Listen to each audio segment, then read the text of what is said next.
What's going on, people? Welcome to your breakdown. Rewind. The Breakdown Rewind is my weekly recap show where I go over every single piece of news that I covered throughout the week and wrap it up in a nice little neat package for you. So, as always, the sources for everything I cover will be in the description box below, and cards will be annotated on screen so that you can click and go get more information about each individual subject covered. With that being the case, before we get started, I need y'all to do 3 things. Cap away to kick that like button, subscribe here for more, hit that notification bell so you get notified every single time I drop a video. Now let's break down the week.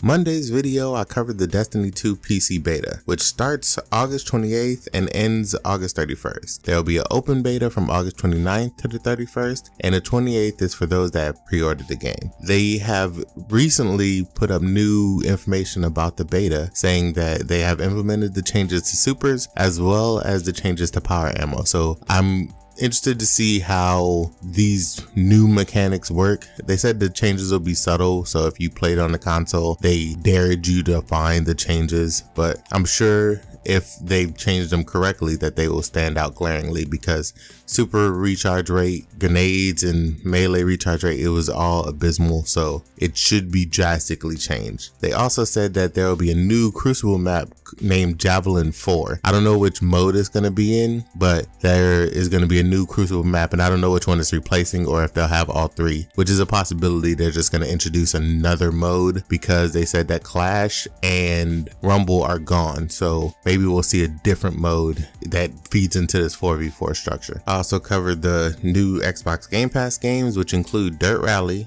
Dead Rising 3, Limbo, So Many Me, Ultratron, and Metal Slug XX. I went over the Middle-earth Agonizer trailer starring Kumail Nanjiani and him generally being despised within the Shadow of War community. I went over the PS Plus price hike in Europe and my concerns for Sony getting too big for their britches. It's going up $10, but like I said before, this is the second time in 2 years and there's no justification. They're not saying we get better servers or any of that. So until they can justify why they're making this move, I'm not with it.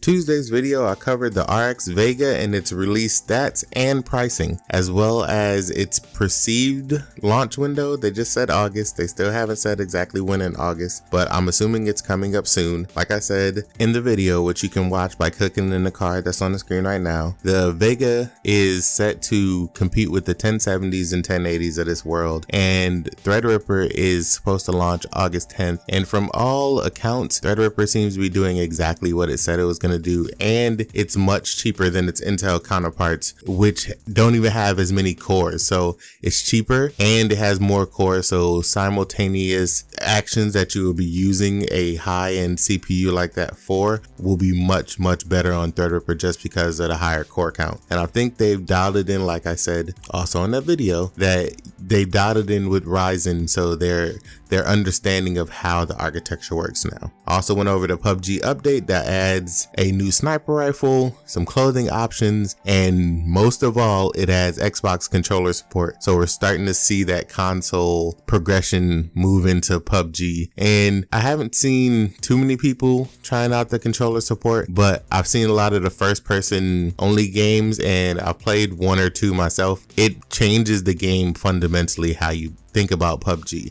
but it's fun nonetheless. So if you have the option, by all means go check that out. I went over the Assassin's Creed director talking about the Xbox One's scaling and it not needing to dynamically scale down from 4K. However, I said then, and I'll say it again, that doesn't necessarily mean that it is going to be 100% crystal clear 4K. The game will still look beautiful, I'm sure of that, but they use a lot of creative techniques and they talk creatively when it comes to 4K. That's just not even just the devs. That's the devs, that's Microsoft, that's Sony. The only people that aren't talking like that is Nintendo because they don't have the power to do it. But take it with a grain of salt for now and see when the game comes out. But even if it's not 4K, what people really need to be concerned about is whether or not Assassin's Creed Origins is fun, period.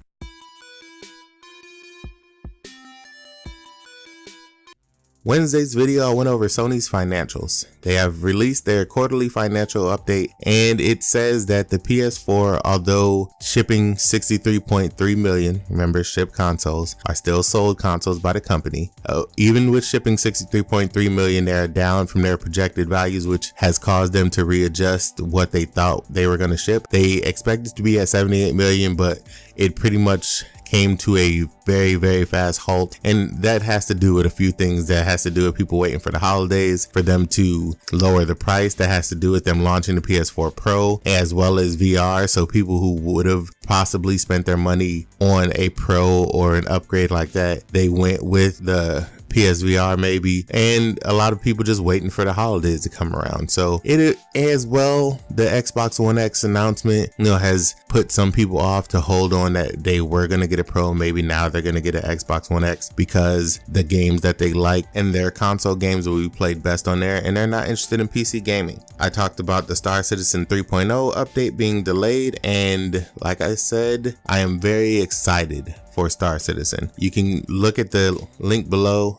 and you can learn all about the 3.0 update, but it was the one that allows you to go from planet to planet seamlessly, as well as interact with things on the planet, not just the environment, but there'll be NPCs, there'll be outposts, there'll be wildlife. Like this is the